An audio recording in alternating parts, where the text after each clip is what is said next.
Assalamualaikum. Bagi Anda-Anda yang ingin tetap membudayakan membaca, meskipun Anda dalam kesibukan kerja, saya punya tips membaca untuk Anda. Tips membaca ini dinamakan skimming, yaitu melihat secara keseluruhan, mengerti struktur bacaan, kemudian mengambil intisarinya.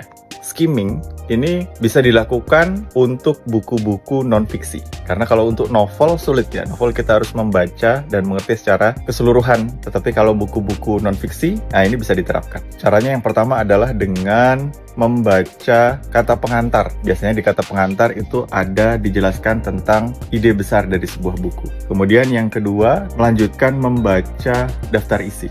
Saat kita membaca daftar isi, untuk buku-buku non-fiksi biasanya mereka tulis secara terstruktur sehingga kita bisa mengetahui apa isi dari awal sampai akhir buku itu, apa ide yang dibicarakan. Setelah kita mengetahui secara global gambaran alur buku itu, saat kita membaca bab per bab buku itu, maka kita bisa men-skip bagian-bagian yang tidak perlu dan fokus kepada kata-kata kunci yang ada di dalam buku itu.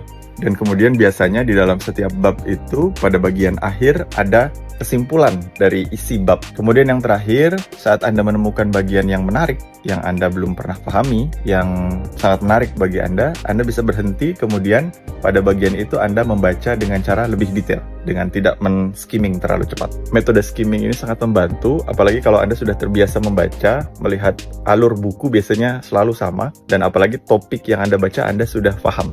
Biasanya Anda bisa melihat ada beberapa perulangan-perulangan dalam sekian banyak buku, mereka membahas bahasa yang sama. Anda bisa skip bagian yang Anda sudah pahami, lalu Anda bisa fokus kepada bagian-bagian yang memberikan hal baru buat Anda. Nah, bagaimana menurut Anda? Apakah Anda pernah mempraktekkan metode skimming ini? Silakan tinggalkan pendapat Anda di kolom komentar. Wassalamualaikum.